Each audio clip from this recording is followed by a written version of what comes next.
Yes, yes, yes.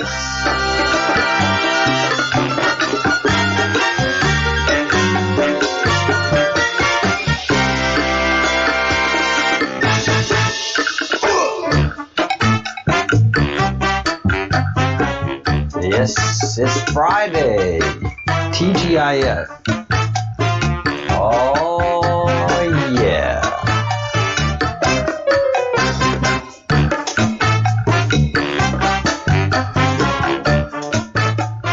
Thank you, everyone. Thank you all so much for being here, and thank you for watching. And I've just got to tell you, first of all, I got my hairs did. Yes, yes, look at this. I got my hair did. Yep.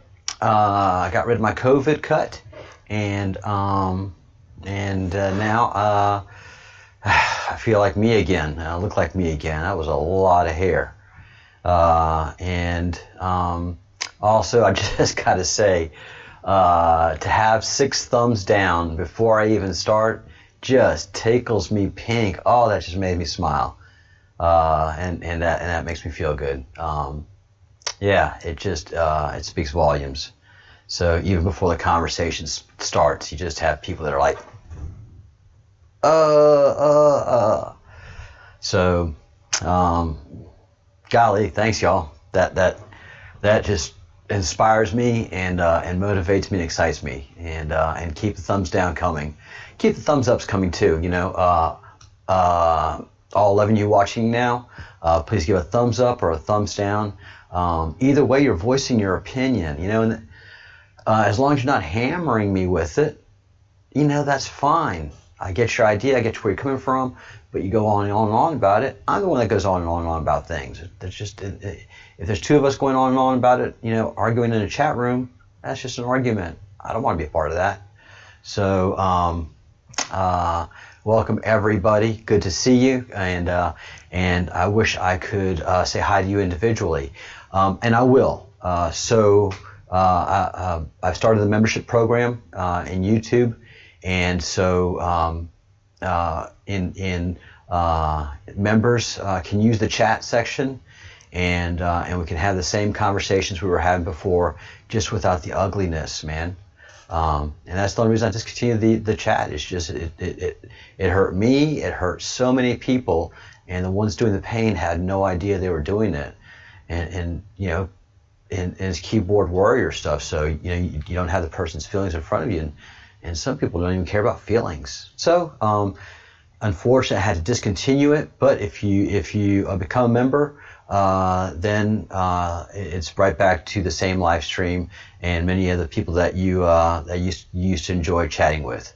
So, I have to do something to protect myself and those people that are engaged in the chat room. You know, all of you guys who are doing the thumbs down, I know who you are.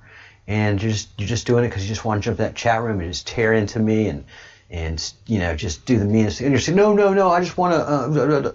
No, I mean, guys, it just became painful. So join the membership, come into the room, and feel safe in there. Again, if you start acting up in that room, you know, I can ban you from there as well. But at least it's a lot more controlled environment than just the open internet, where somebody would create another ID and come in and just wreak havoc, you know, for no good reason. For no good reason whatsoever. And that's just humanity, you know. And 1 minute the people were awake, not woke, they were awake.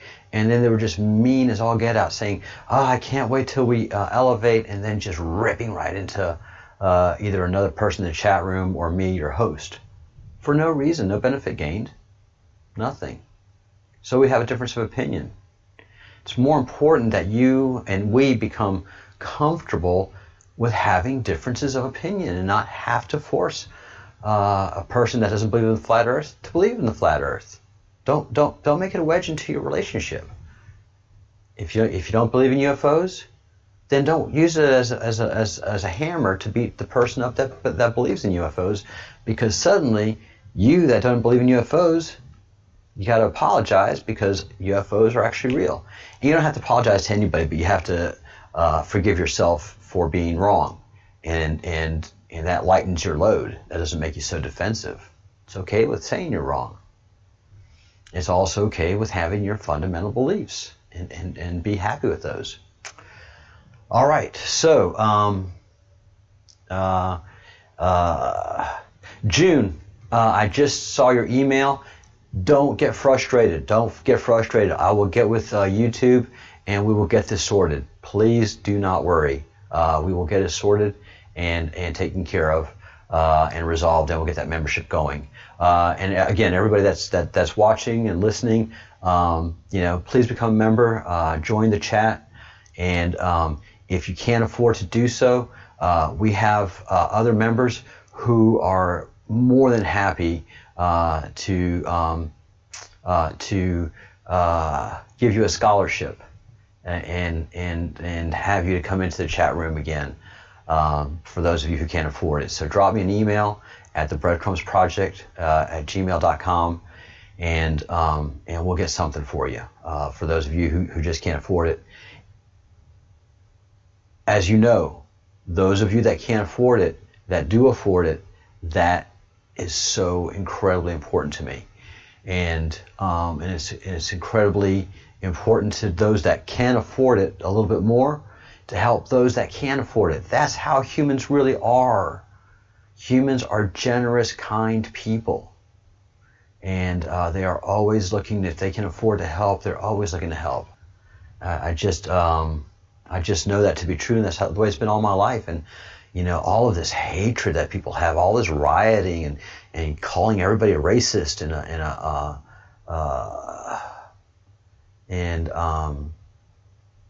just all kind of terrible terms I'm not going to rattle off here on YouTube so I don't get demonetized again. Just because you just don't agree with someone, just because you don't agree with someone, especially on something that's very important to you, does not make the other person evil. And so we get caught up in these feelings, and we miss out on the important news. And probably the most important news of the day is, not only UFOs, but something that Partha brought out.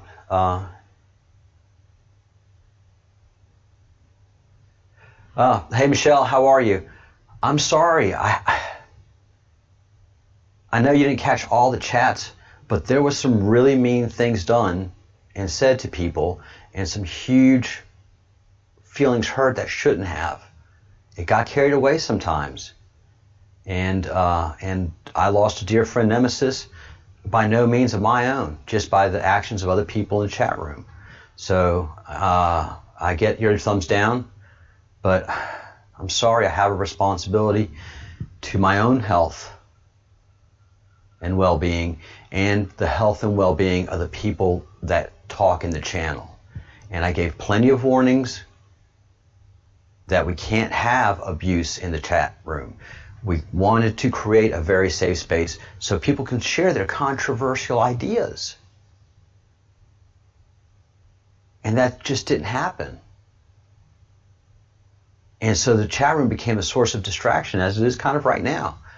But more importantly, it was doing damage, Michelle. It was doing actual damage. And I can't allow that. Sorry, I can't allow people to hurt other people. I'm a guy that stands up for what's right. So yeah, I've lost some subscribers. I'm getting thumbs down by people that frankly don't care about other people. I care. I have to sit here and endure the personal attacks that were done on me, and then I had to watch the attacks done on other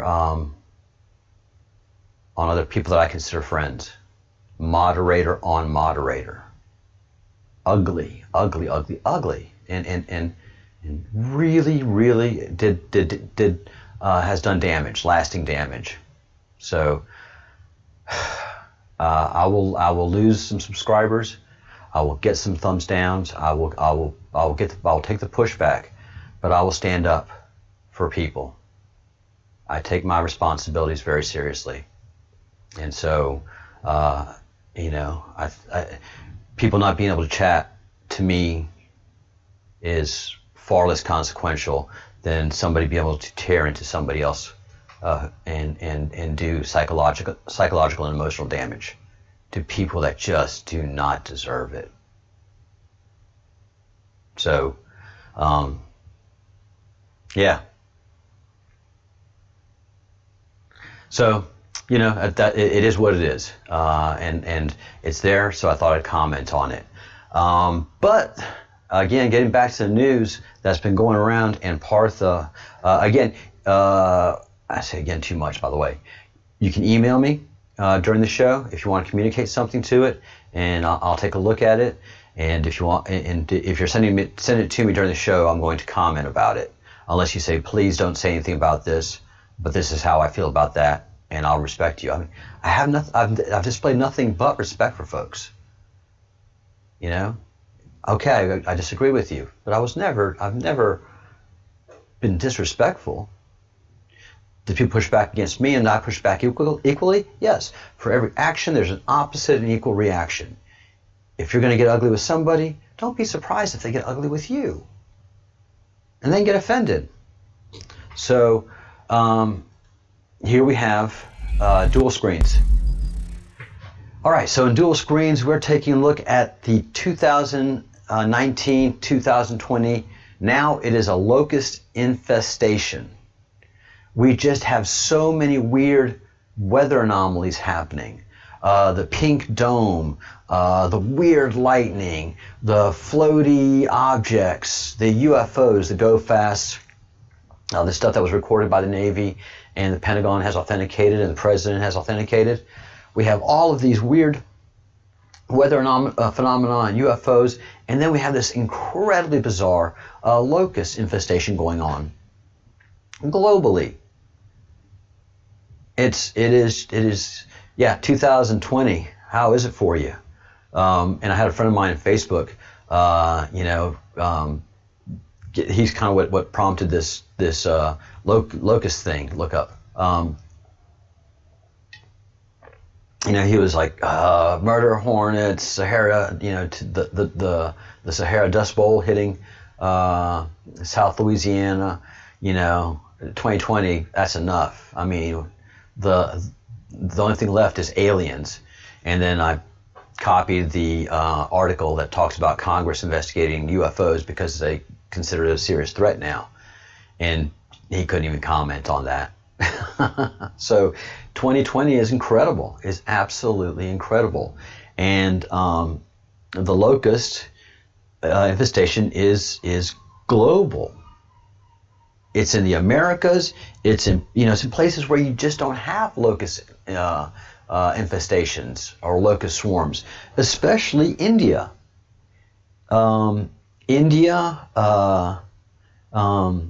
Yemen. I think in Argentina, they've never had that happen. Just like India, there's no memory of that happening at all.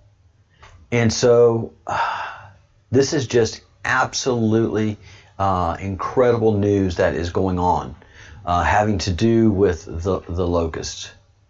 And I think there was another place that popped up. Brazil. Argentina and Brazil. Brazil has zero memory, zero history. And I don't think Argentina does either. I didn't get the results on that, but I looked into the articles in Brazil because they just started talking about it yesterday, day before yesterday and yesterday. There's no memory of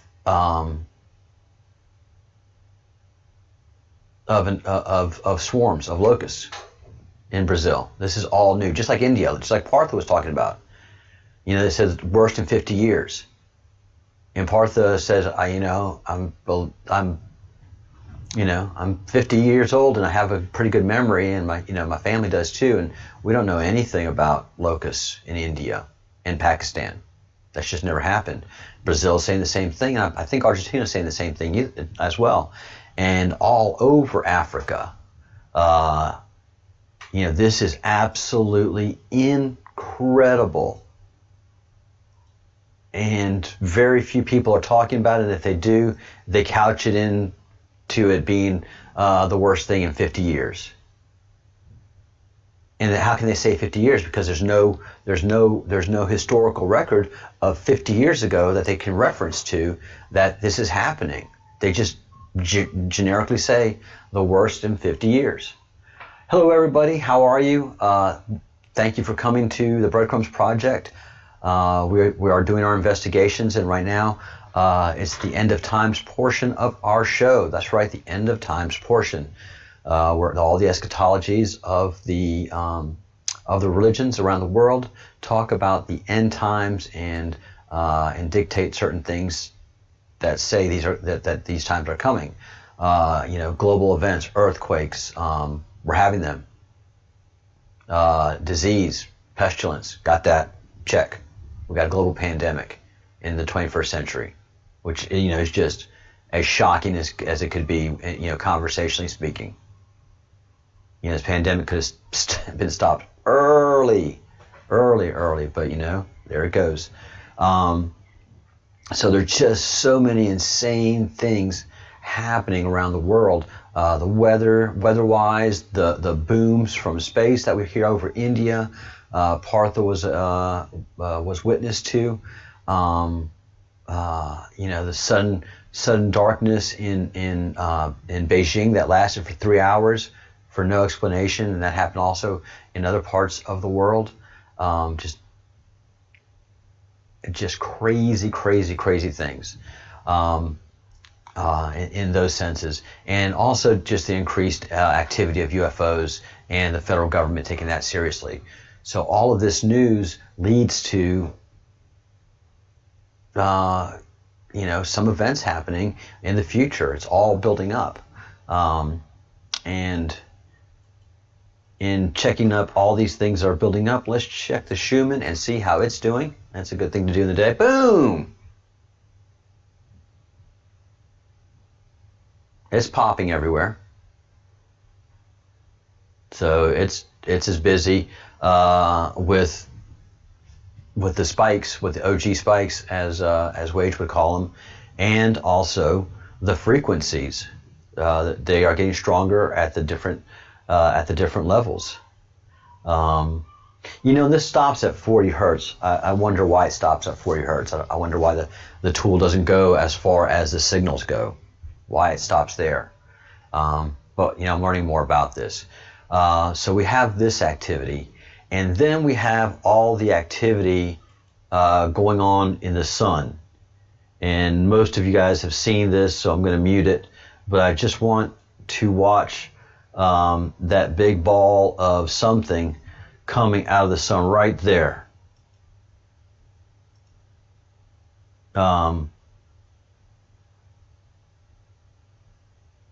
And as Wade does his, so there you go. We have the item right there, and I have been doing a lot of investigations of the sun, especially over the days that we've been having those massive CMEs coming out of the sun and off of the corona of the sun, and the surface of the sun has not shown any significant changes. Let's see, who do I have queued up?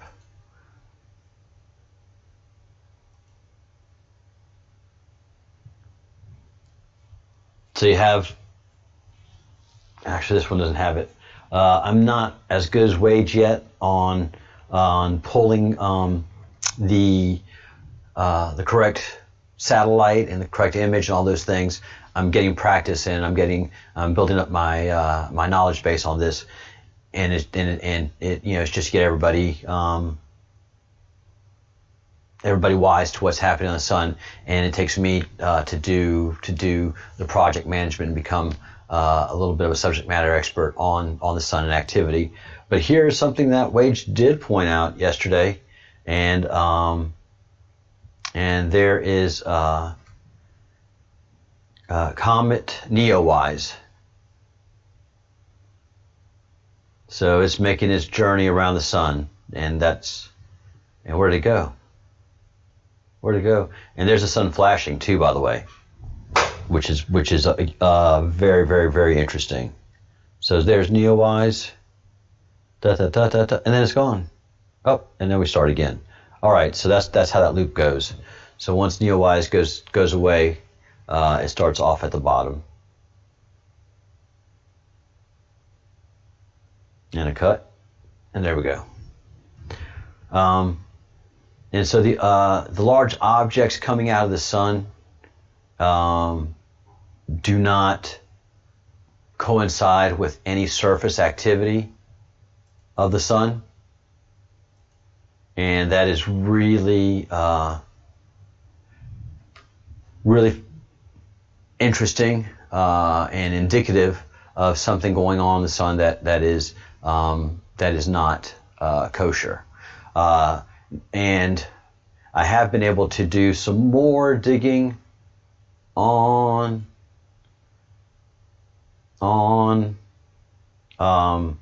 those sun divers, as Wages World calls them, and the NASA community calls them sun grazers. And the one that Wage identified was sun grazer, let's see, 3,999, and Soho. And again, Soho was the lab that was shut down for a week.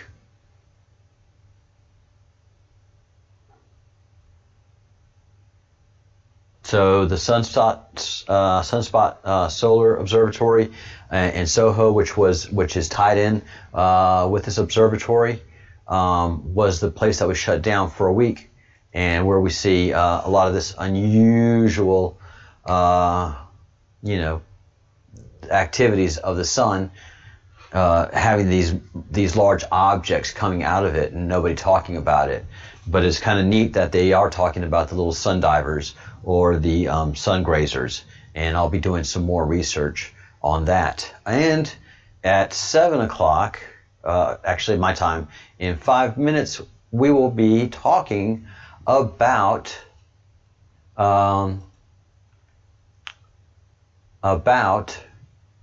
Zoroastrianism, and something that this project is very interested in is spirituality, and y'all guys don't have to watch as I open the Zoom meeting, but something that is very important to everything that we're doing is spirituality, and getting deeper and more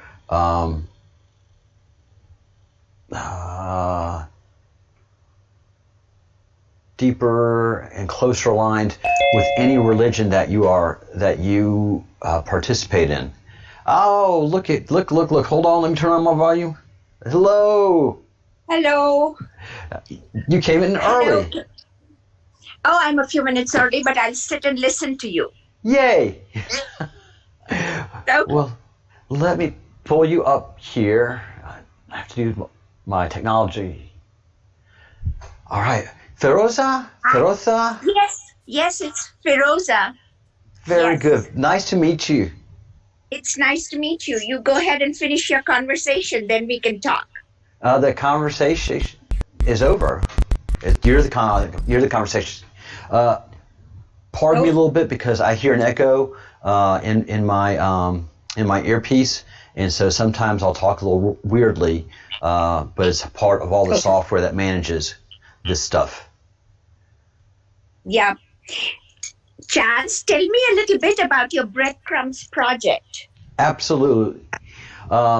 Breadcrumbs Project is a reflection of how I think and how I pursue questions that I have that are not rightly answered by the standard answers that you get from society. So I started as a good Catholic Christian boy, Roman Catholic, and then did the most horrible thing a Catholic can do, and that's read the Bible. And then after I read the Bible, I became very close to Judaism, and then learned about the Sumerian culture. And so I'm a scientist through computer technology.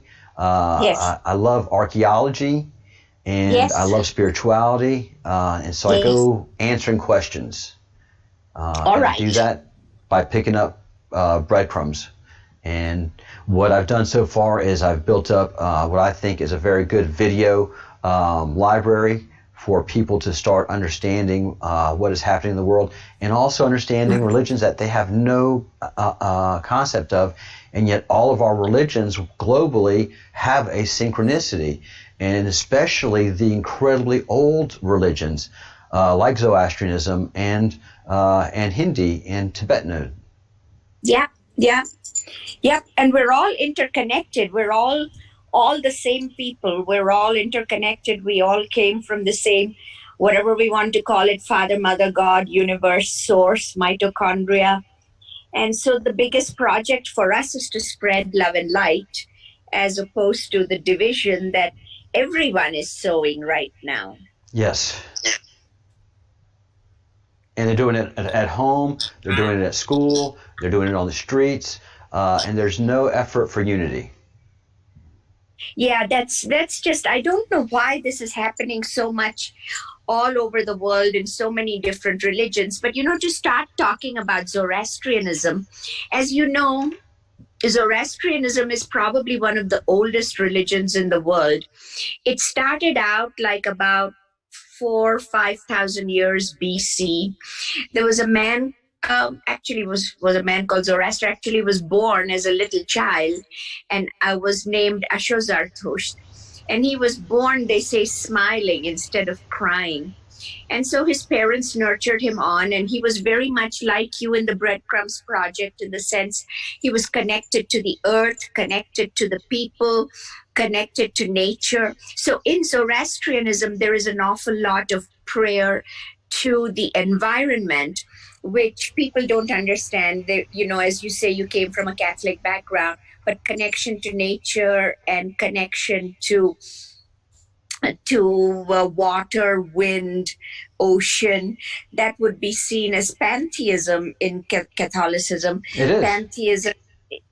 Pantheism meaning that we're worshiping not proper gods or wrong gods, and that's a mistake, because we are all connected to the land. In the Bible, in the Old Testament, it says God sent a Shekinah cloud to protect his people. So clouds, water, rain, manna, they've been in our religions, in our lives for many, many centuries now, many centuries, in terms of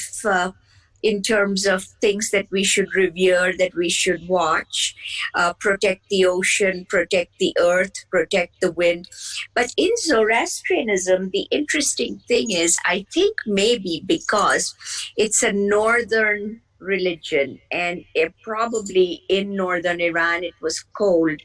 So the fire is the most important element that they worship. That's so right. All prayers are delivered through the fire. We burn sandalwood, and at that time probably they had ample sandalwood in Iran. So we burn sandalwood. We worship fire as the purest element, the element that most delivers our prayers upward to God. So they use the sandalwood incense. Even today, the small handful of Zoroastrians that came to India use the sandalwood powder, frankincense, myrrh as offerings. And of course, as you know, as a Catholic boy who's now maybe turned away, kind of like I am too, I also explored Catholicism in my journey, but I haven't given it up. I kind of keep my saints and prayers to myself.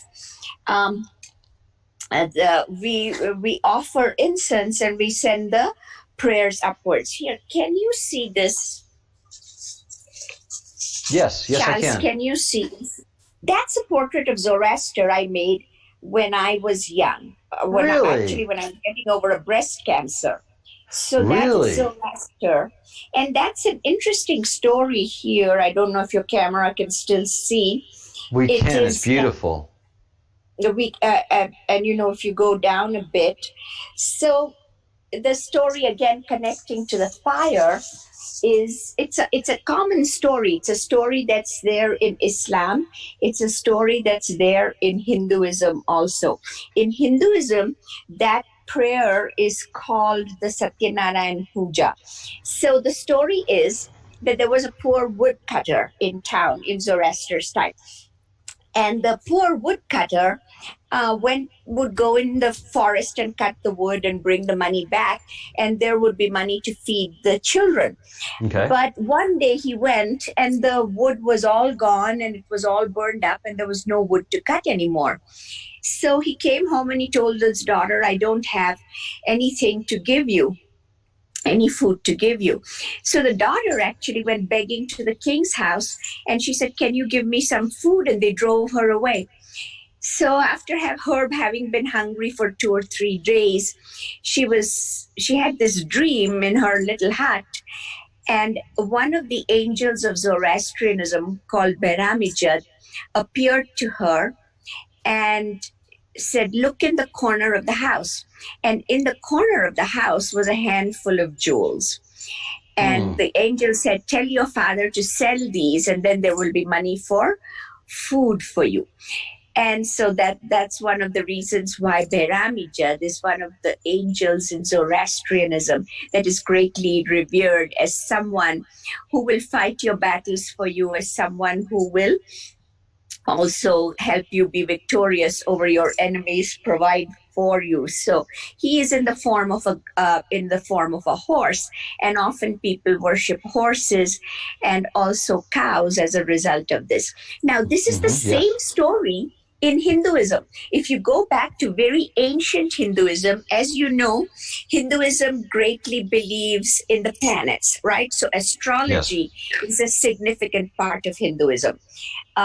Whether it's Vedic astrology or even our Western zodiacal astrology and the worship of the planets. So the 9 planets that they worship are Mars, Jupiter, Venus, Saturn, and more than what the Western zodiac has, it has the north and south nodes of the moon. So the moon is worshipped, but the moon also has the north node, Rahu, and the south node, Ketu. Yes. So in the ancient Hindu scriptures, there is a story about Guru, which is Jupiter, and that's the etymology of the word Guru. That Guru is Jupiter. Jupiter is the lord of people who give wisdom, and that's where the term Guru comes in Hinduism. So Guru is the planet Jupiter, and there's an exact same story where the planet Jupiter appears to a poor Indian child, and she is directed to get these gems and sell them so that her father, who is a woodcutter, can also be fed. And the very same story also comes into Islam. So, Charles, the thing that we have to need to teach people is, because there were migrations and movements of people, all culture is a palimpsest. Ancient, these kids, the kids that are probably listening to you know this because they play Game of Thrones. They play Civilization. All these games that are on on the tubes, they teach them. They teach them about the Hittites. They teach them about the movements and the migration of people. So as people moved from one civilization to another, from one geographical area to another, looking for food, looking for money, looking for a place that was hospitable to them environmentally, they brought stories and cultures with them. So our stories are the ones that display and tell our cultures. After all, the Bible is a massive collection of stories, and it gives you guidance, just like our religious book. Our religious book is called the Korde Avesta or the Zend Avesta. And it has stories about all the angels. There's an angel for each month. And there are stories about Sarosijad, who is an angel for a certain day. Behmanijad, who is the angel for vegetarians.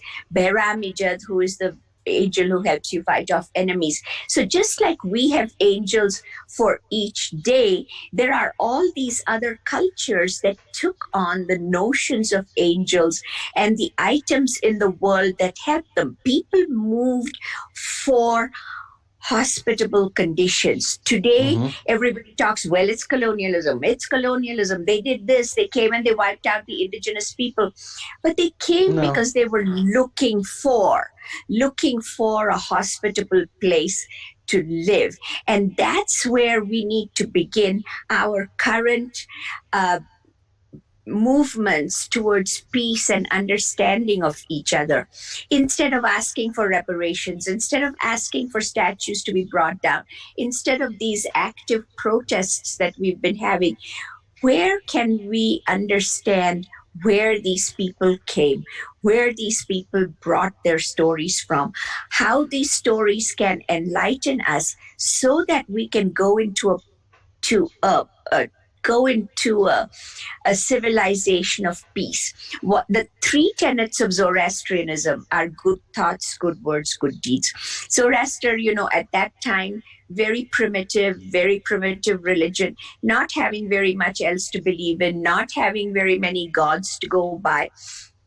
Zoroaster created these three pillars: good thoughts, good words, good deeds. Humata, hukta, huvarashta, manashni, gavashni, kunashni. So having given these three great pillars of building up your life, your character, his entire theology is spread around that. Now, when the Zoroastrians were thrown out by the Muslims, now I don't say this in any offensive kind of way, I'm not being anti-Muslim here, but the Muslims also were a moving population, right?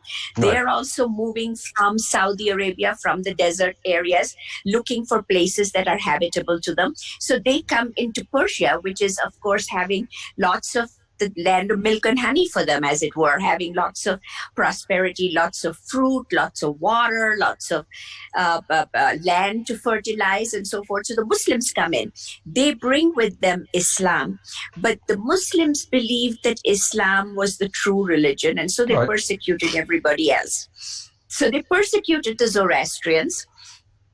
They broke down whatever temples there were, whatever architecture. As an archaeologist, as someone interested in anthropology, you know that there were very many great Zoroastrian figures of winged bulls, lots of ancient Persian architecture that the Muslims then wanted to wipe out because according to Islam, Allah says, don't worship anyone else. There's no one God but me.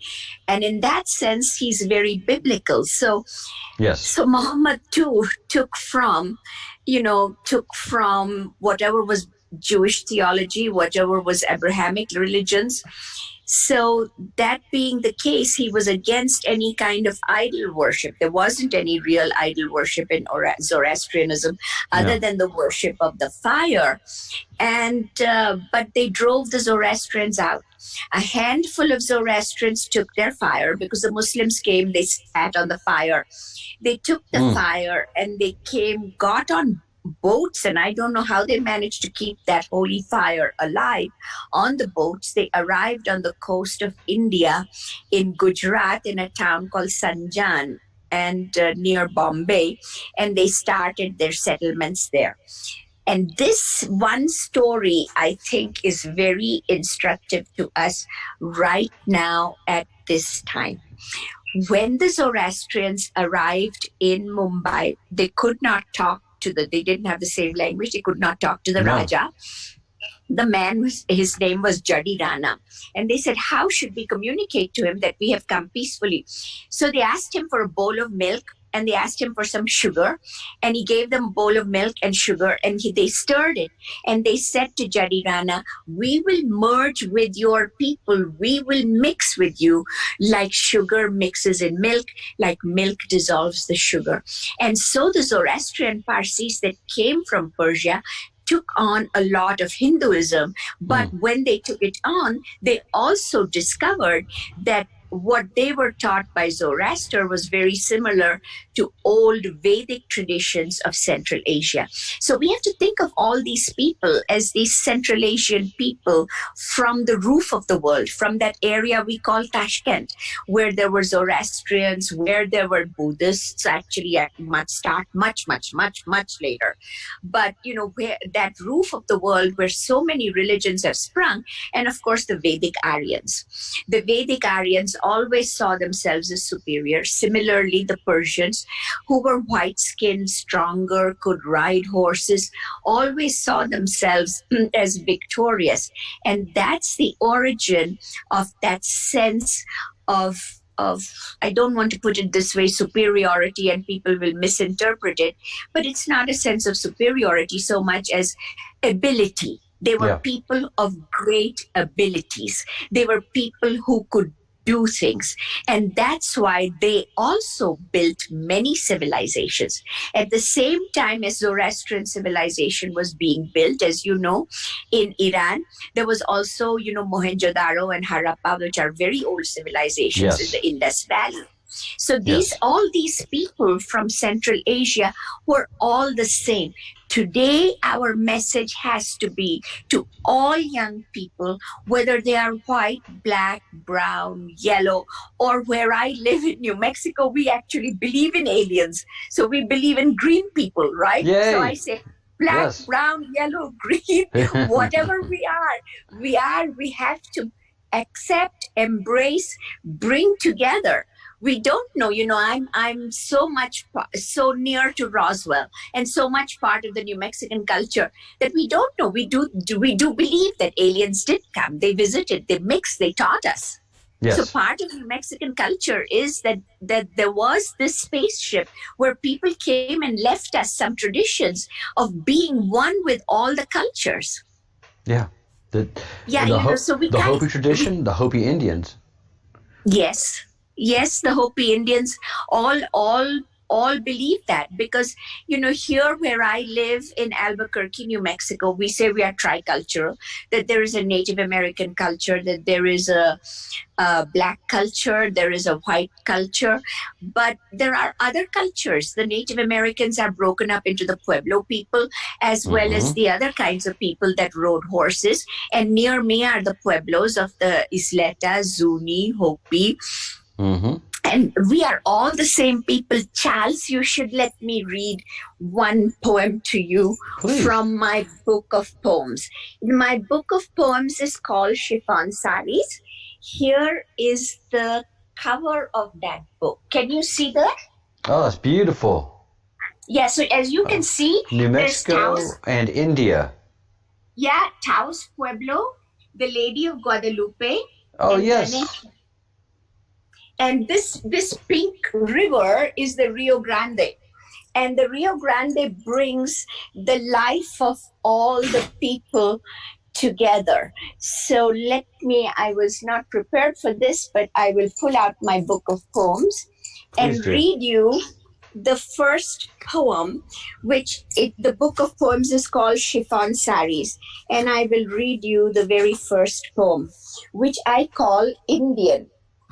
So it's my kind of Indian. I am Indian, Zoroastrian, Parsi from India. But Here I am in New Mexico, and I talked to a man called Jim Silversmith. Jim Silversmith stands tall over me in Taos, Pueblo, as I admire filigree as delicate as the ancient work in my Indian hometown, carved into a storyteller cuff bracelet. Braids frame the burnt adobe wrinkles, braids tied in leather and not with jasmines. He is a proud Native American Indian, as proud as a Rajput. He is also a true Mughal with slit eyes. ¿De dónde eres tú? He asks in Spanish, Taoseño being sacred and secret. We talk about how we were carried by even more ancient colonizers, settlers, into the hearts of continents and subcontinents, named by los güeros for a trade. Individuales colonizados, cousins, are names stuck with the languages that grew in fertile and infertile soils, mangled, unmangled, untranslatable, and yet here I am translated.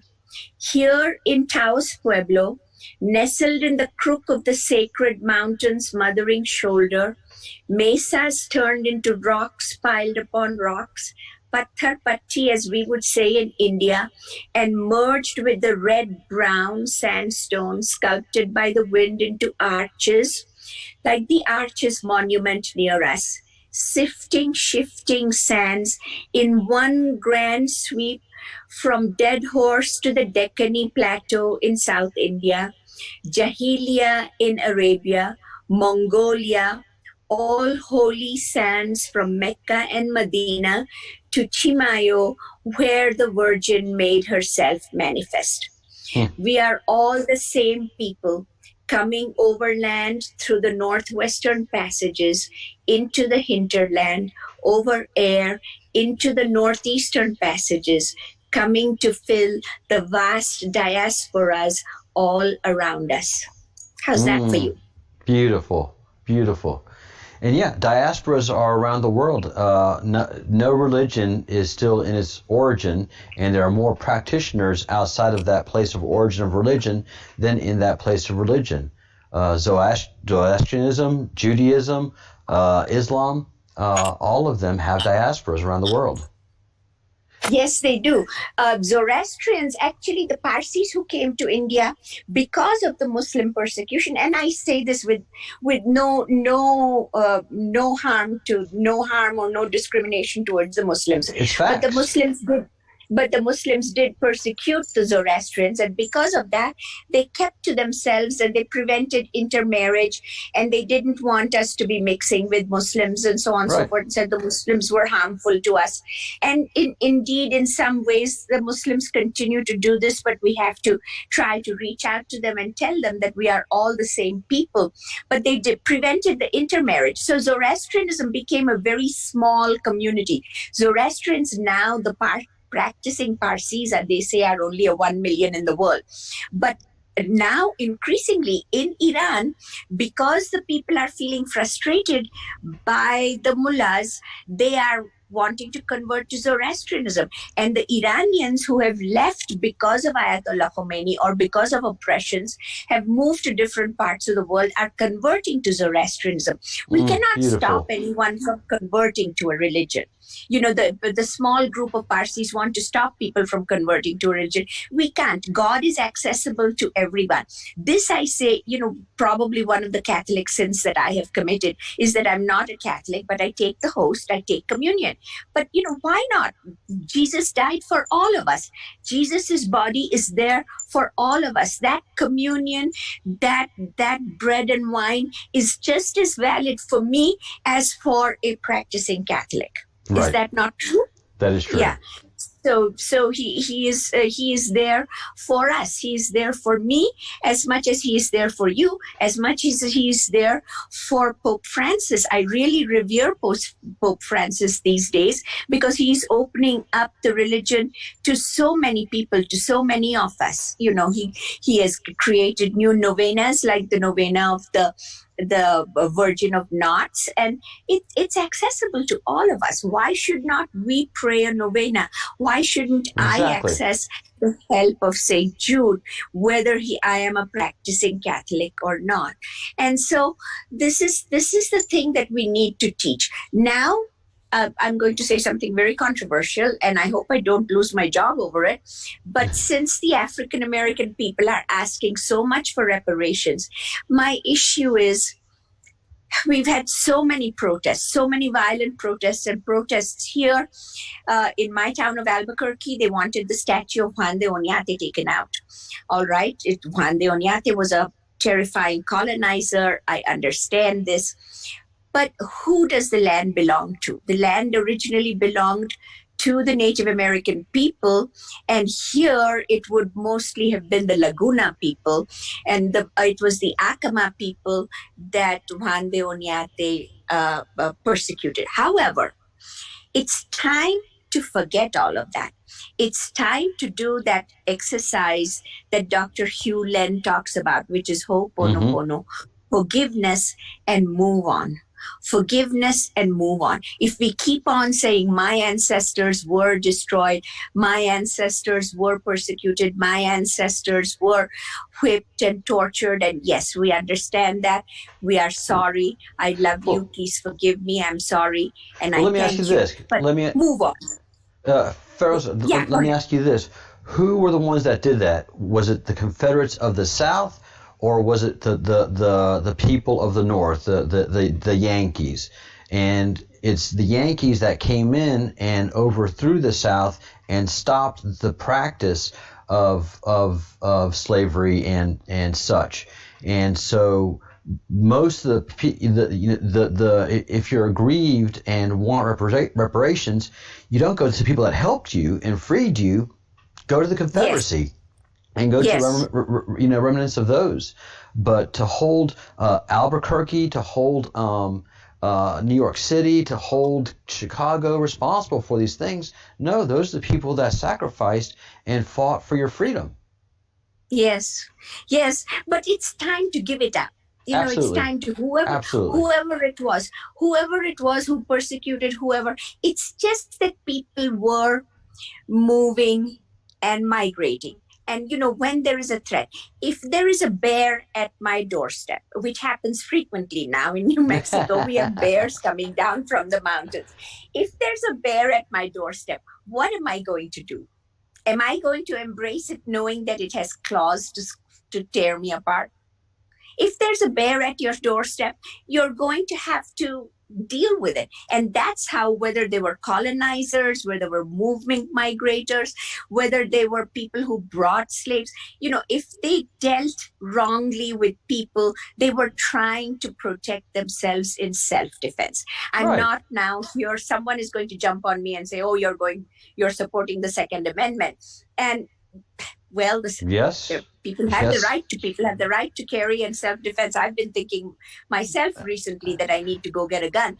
But the issue is self-defense. It's just been self-defense. If there have been horrors, it's been a matter of self-defense and a matter of protecting themselves and coming out of their fear. So the thing to be dealt with is fear. There is nothing to fear but fear itself. Teddy Roosevelt, I think, is the one who said that, and Ernest Holmes picked it up. And we now say this over and over again. There's nothing to fear but fear itself.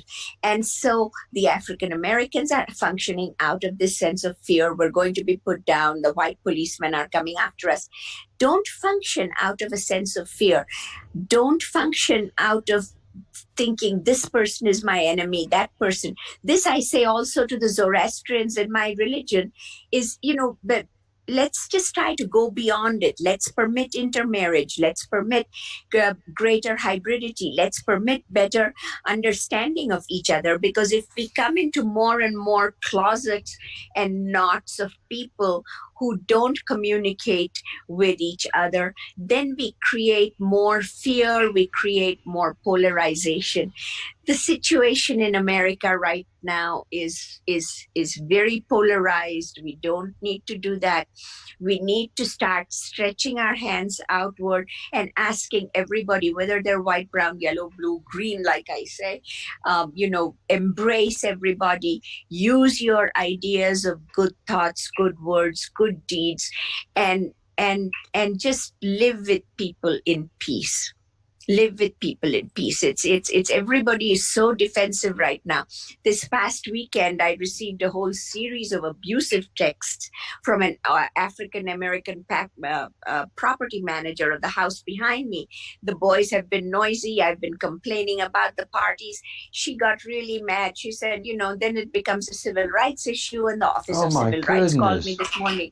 And, but the thing is, we ought to be able to say to each other, look, I have my right to live in peace in my house, and you have the right, but just can you just please, keep your renters so that they're not disturbing my peace. We have to Feroza, I'm so sorry. Yeah, but these things happen. That's the reality that is happening in America, is the common decency and the common respect of individuals for other individuals is lost. Yeah, it's totally lost. It's totally lost. And I don't know what to do. We cannot blame a single politician. We cannot say this happened because of Trump or this happened because of Obama. We cannot. And I can tell you, I can tell you when this happened, because I've been here I was in the United States for 40 some odd years, 40 years.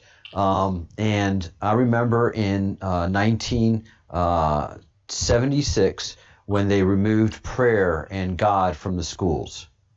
And from that point on is when our civilization started to decline. I remember it clearly. Yes. If humans lose contact with their spirituality, they lose common decency and respect and self-respect and self-love. That's absolutely true. That's absolutely true. There is, if you post anything about God on Facebook or make a comment mentioning God or anything, people jump on you. But the thing is, here, what would be useful would be for people to understand that there is a karma. You go out and hurt people. You go out and shoot people. Something is going to come around back at you. So if we taught the law of karma, even if you don't want to use the word God, even if you don't want to use the word, whether it's Jesus or Krishna or Zoroaster, if you don't want to use, or even Allah, Allah did not tell Muslim people to go out and persecute. This is, of course, we are back in the controversy around Salman Rushdie's satanic verses. How did the Quran get transmitted down to people? It's an interesting question, but God did not tell. No one's God has told people that they should go out and destroy any other thing that is created by God. Even if you don't want to say that it's created by God, it's created by mitochondria. Respect creation. Whatever is the creation, respect it.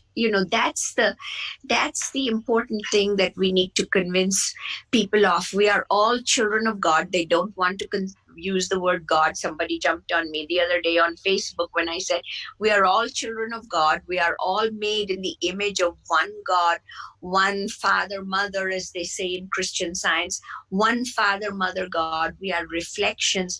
We need to extend love. Divine love always has met and always will meet every human need. And Zoroastrianism also says that to a large extent. One God, one perspective gives us love, embrace, care, so we all don't have to live in fear. Now why would anybody have anything wrong or how can anybody disagree with what you just said? How can anybody get upset about that? And how does that reflect in their own soul, in their own spirit, in their own disconnection from their own spirituality. Source, yeah. Even if you don't want to use the word God, you don't want to use the word Christ, you don't want to use Christian, you don't want to use Zoroastrian, you don't want to use, then source is what is source, universe, wherever you came from. And even if you believe solely in evolution, even if you believe solely that an atom evolved and took on its even own though life, there's no scientific proof of that, none. Okay, fine. If you want to believe in that, yeah. I mean, Yeah. what's wrong with being nice about it? What's wrong with being understanding about everybody's point of view? Why do people have to blow out other people's candles thinking it makes their own candles shine brighter? Yeah, that's exactly what is happening. That is exactly what is happening. And I don't know if it's because we are in an astrological period. Actually, we say Zoroastrianism only has these few tenets, but being a very ancient religion, Zoroastrianism also believed in certain prayers and reverence of astrology. As we say Zoroastrians were the Magi were Zoroastrians, right? That's right. The three Magi that came following the star, finding baby Jesus in Bethlehem, were supposed to be Zoroastrian. We know and that's this. Huge. That is absolutely enormous. The fact that the Zoroastrian astrology knew that this was happening, acknowledged it, and presented gifts, that's not only it is a direct embracement of the Sumerian ancient religion, which Judaism is based off of, embracing Jesus. It's huge. Yes, it is. It is huge. And there is and of course the Quran does have a chapter on Mary, right? Maryam. Yes. They do have that, and they do acknowledge that. So, and all peoples do. So we consider Magi, we consider that as magic. We consider that from a Christian point of view also as being problematic, considering astrology. What I was about to say to you is that maybe astrologically we are in a difficult period of time right now. The Hindus would say it's Kali Yuga, or the end times, basically, in a certain kind of way, just like the Christians would say it's a kind of an end times period that we are seeing. The Hopi are saying it too. Yeah, the Hopi are saying it too, that people one against the other. And then the signs. The wonderful thing about the Hopi and the Native Americans, which is why I feel the connection to them a great deal here in the Southwest, in the U.S. Southwest, is that they also read signs of nature, signs of the wind, the wind, the way it blows, the clouds, the way they come, the rain, the direction it comes from, the notion of taking a gift and giving a gift when you take something. So, one of the rituals that I'm Zoroastrian, but I do participate in one of the, should I say, it's a Catholic Native American practice. As you probably know about it, Charles. It is the practice of either, it happens in El Paso, there is a Cristo Rey statue. In Brazil, there is a Cristo Rey statue. Here in New Mexico, we have the Lady of Guadalupe in Chimayo. So we take ocotillos, right? Ocotillos being these, I should show you what an ocotillo is. Ocotillos are these stems that we take from the cactus plant. Okay. That we carry with us when we go on a pilgrimage. And often people decorate them. They're like the Christian shepherds walk, the walking sticks, like the shepherd's walking sticks. And so let me show you. I have actually 2 ocotillos here. Excellent. Can you see an ocotillo? I can. It's beautiful. Yeah, so it's the cactus plant. But then if you see this one, has been Christianized because it has the purple ribbon, the shepherd's ribbon. Ah, yes. Yes. So when we take an ocotillo, when we take it from the plant, which is a certain kind of cactus, when we take the ocotillo, we are supposed to offer it. The Native Americans say when you take this from that plant, offer it some tobacco, offer it some fruit. This has also been part of Indian spirituality. When you take a flower, you offer it something. You give it a little bit of water, or you give it something with your intention. And so Well, what I'm saying that's is also when we part take, of Southwestern shamanism. yes, All shamanism it has that. these are shaman sticks. Ocotillos are shaman sticks. These are what people carry. Do you know what curanderismo is? No. Okay, so curanderas are, you're in Spain, so you understand the word curandera, which means simply someone who is a healer, right? So she's a curandera. Curar. Yeah. So, yeah, she's a healer. And a curandera is opposed to a bruja. A bruja, as we know, is a witch, right? Yes. So now the curanderas, they are shamans of sort. They have a whole healing practice, which of course includes the smudging. They have the smudge, the seashell in which they carry the smudge. They have very many herbs that they honor that we can use. White sage, of course, for clearance, rosemary, rue, all of these things. So the women that carry these stalks, these ocotillo stalks, these are shaman sticks. These are the sticks you take with you as an offering to whatever is that spirit there in that mountain. Now, of course, people have put crosses up there, and it's called Cristo Rey, or at Guadalupe, at Chimayo. Well, let me see if I have a picture of Chimayo. I have an icon of Chimayo. And that's what happens a lot. You have an Indian place where Christians come in and feel the spirituality, and they'll put crosses. They'll put their representation of their religion and do it as an act of honoring, not in conquering. Yeah, exactly. That's a very good point. You said something very important. That we could apply also to Juan de Oñate. Anyway, can you see this? Yes. Oh, that's precious. Yeah, and then there is the Guadalupe. Yeah. La Virgen. So they're on this Native American land, and when you go to the dances, when you go to the Christmas dances where the Native Americans are dancing, you see that they practice their Native American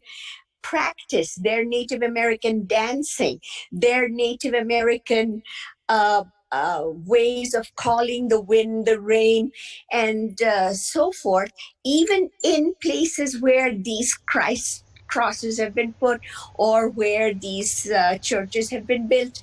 So, each pueblo, when they have their Native American dances for Christmas, they do all the Native American things, but they are revering Christ, which is interesting. Well, let me tell you, I live in a town called Muxía, and have you heard of the Camino de Santiago? Yes, I actually tried doing that once. So I actually do have St. James here in my house somewhere. Oh, wow. Yeah. So I actually tried doing that once when my son was 11. We tried doing that, but we ended up taking train and this and that to get to the church of Santiago. Oh, it's very difficult. It is brutal. You have to train and train and train to do it well. But have you done it? Oh, go ahead. I'm sorry. Have you done it, Charles? No. And I'm at the actual true end of the Camino de Santiago, and that's here in Muxía. And it's the 0 mile of the Camino. And in Spain, is very ancient. The peninsula of Spain is very ancient, and Yes. This area was Celtic before the Romans came, Yes. and then after the Romans came the Visigoths, and the Celtics were not invaded by the Romans, although there was an invasion, and those that resisted the Romans, of course, they were either enslaved or slaughtered. But the Romans came in a peaceful method, in a peaceful methodology. They didn't take over the religion, so they allowed the Celtic people to practice their religion, and the Celtic temples are there. And then slowly over time, the Roman temples were built on top of the Celtic temples, not in a manner of taking over. They just blended in. So the Celtic temple becomes run down. The Romans say, listen, we'll build it for you, and we'll do it in this manner. And they do it as a town, as a city, as a group. So what you find when the Romans put a temple on top, and then the Gothic people that came in and took over, they didn't do it in the temples, burn and destroy. They always merged. Yes, that's it. You have made a very, very good point. You have made a very, very, very good point that would help a lot of countries right now deal with the issues. This is what we've been saying. We have to look at culture as a palimpsest, as a layer upon layer. And they did not destroy temples as colonizers, as putting up a flag and saying this is a Christian place. They did not do that. And that is what we have to understand, that these were not really colonizers so much as settlers who were finding, if people in India could hear you, they should understand, they should listen to you and understand, because there is a place in India called Ayodhya where there is supposed to be a temple, a very ancient temple to Rama. And supposedly the Muslims came and destroyed it and put a Muslim mosque on top of it. So it continues to be a place where people are constantly fighting and fighting and fighting about who owns this and who did this and what wrong was committed against. Yes. People, give it up. Give it up, because this is what you have said is absolutely the truth, that people come and they do that, and they build and they change. Culture is a mixture, just like that mixture of sugar and milk. Culture is a mixture of different people and different religions. The same is true with Santa Sofia. People say, well, the Christians came and the Muslims came, and Santa Sofia, this beautiful Byzantine church in Istanbul, has been Islamicized or whatever it is. Yeah, so they have Islamicized it. But, this is what happens is, if we could say, okay, you Catholics come and worship at one time, and you Muslims come and worship at one time, or you all come together and worship just one source, one creator, instead of saying there's a Catholic God or a Muslim God or just go for oneness. That's what we need to perpetrate most in our civilization, is the oneness. And I think the Zoroastrians really did perpetrate that one God, the idea of Ahura Mazda being one God, one wisdom, one idea. The woman who sent me to you is a great healer, Rhoda Randava. She follows your channel. Hi, Rhoda. Is she on there? I hope she is. She's a great healer, and she does all this work with these numbers and numbers and energy circles and so on and so forth. And she talks about that one wisdom, Ahura Mazda wisdom. In fact, today she sent one an energy circle out to all of us about, if I knew how to share screen, I would do that, or show you the one energy circle that she sent. Maybe I can show it to you on my iPad, which talks about the wisdom of Ahura Mazda being the one person who gives wisdom. People think they've gone to university. People think they've gone to university. They've gotten a lot of education. They have all these discretion, all these papers, all these degrees. Yes. And then they say, Then they say, oh, here it is. All right, Charles, can you see this? Let's see. Yes. Oh, beautiful. Purple and gold. It's a great little symbol. Hopefully, Rhoda can send it to you. It says, I am B, the universe loves me. And it is if I slide upwards, it says it's the wisdom of Ahura Mazda. So she says, reveal gold, Satya, restore now. So basically, God in his heaven, the one wisdom, people don't have discretion, they don't have wisdom. Education today in the United States might be imparting education, might be imparting science, might be imparting all these algorithms that make it possible for me to talk to you on your show. But where is the wisdom? You know, the Native Americans had wisdom, the shamans. And spirituality. Yeah.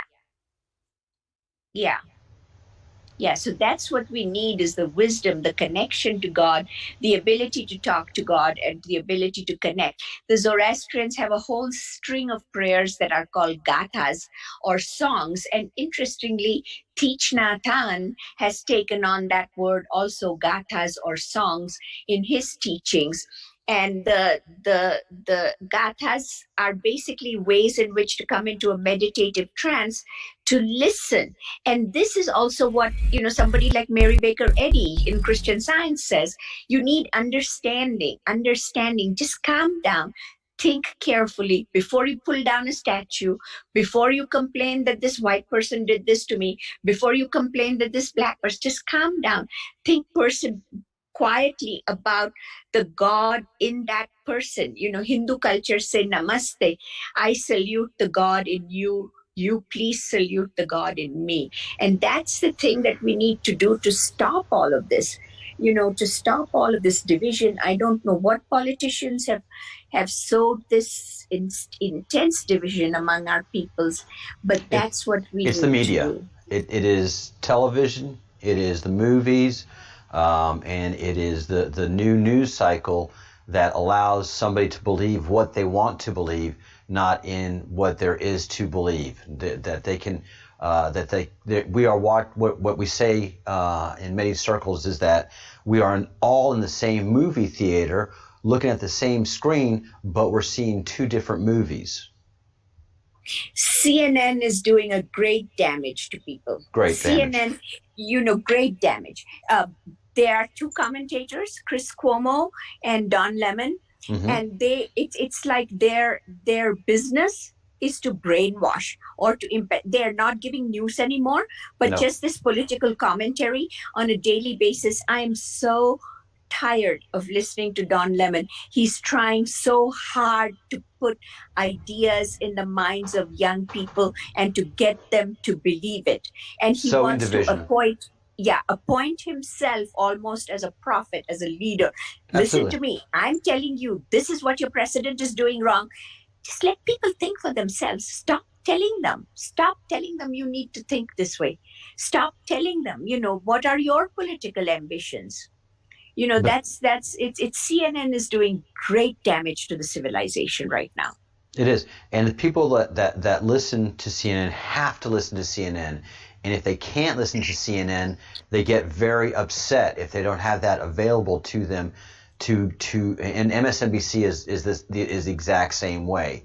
If the people that are following those news stations, they're following a cult and a religion, because if they're away from it for 5 days or 2 weeks, they have a whole different view of the world. They calm down. Yeah. If we could just put a moratorium on the news cycle for a period of time. There is so much hate that is being spewed just on all sides. I mean, I'll admit that it's on all sides, but somehow the news cycle, the Facebook has done wonderful things for me. It has connected me to people I never knew about. Rhoda Randhawa until I got on Facebook and Beautiful. I was looking for healing practices, and we make these great connections with people. But at the same time, it's also, it's people who use media. It's the people. It's not the technology. We don't have to blame the technology. It's the people who use the media. Not only that, the people that have caused this disruption, the people that have died, at the hands of the police are people that are resisting arrest. And in a country of laws, you obey the laws. And if the law says we have to detain you, we have to arrest you, we're not making judgment on what you've done, but we have to do this as a law-abiding civilization. There's going to be a judge who's impartial to this. You will have representation for your side of the story, and the aggrieved will have representation as well. But there's no other way. There is no other way to conduct a society. And more importantly, society functions, especially in a republic or a democracy, when the loser allows themselves to be ruled by the laws passed. You have to, when you lose an election, you have to lose and live as a citizen and stop with the trying to overthrow the winner. Yeah, that is absolutely true. That is absolutely true. Senses of democracy have really gone, and I'm afraid that with the pulling down of statues even more, the senses of democracy, the understanding of the foundation of what is America. You know, I understand, we sympathize, we say, yes, they brought slaves. Yes, we understand about Jefferson. Yes, we understand about the slave woman with whom but do they? No, children, well, hold on.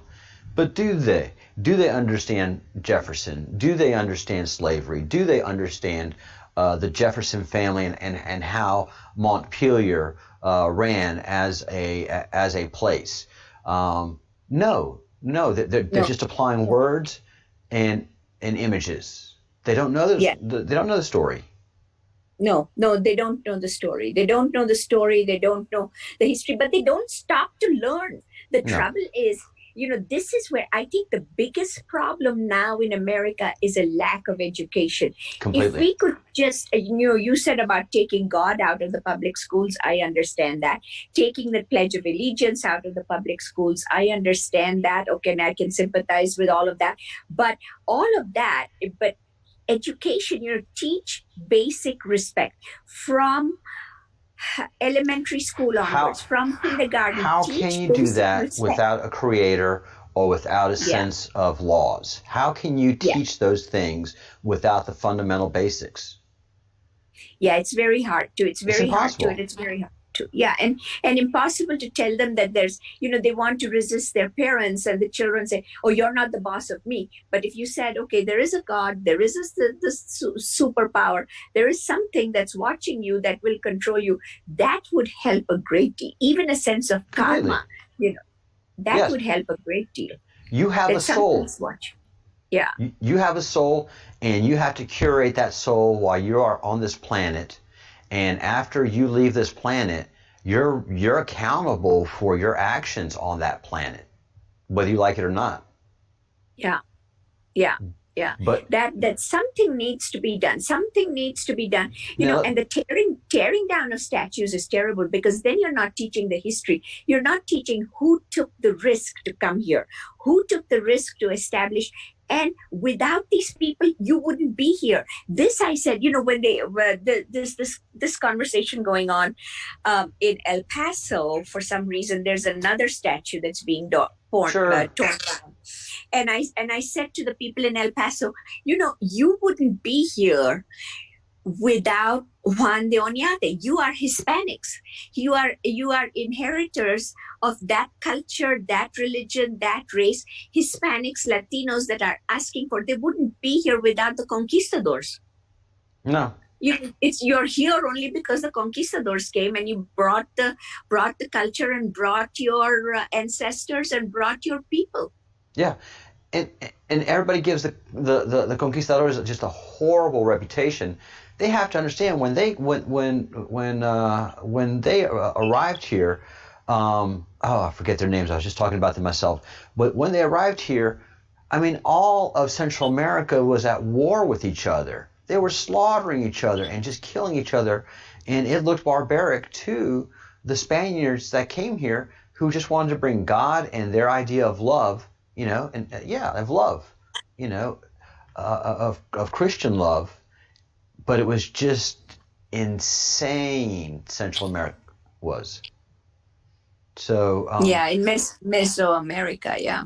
Mesoamerica was a very harsh place. So they were bringing peace, quite frankly. Or a different approach to resolving, yeah. Yep. They became arbiters of peace. They became the judges, and domesticated a very, very intense place.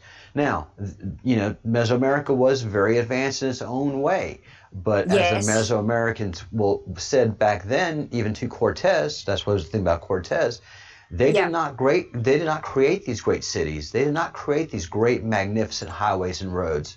They did not create these massive stone temples because they didn't have metal. They couldn't chisel the rock to create those great stone temples that we see now.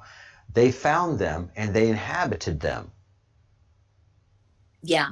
They did, but they also they built many things. What should we say?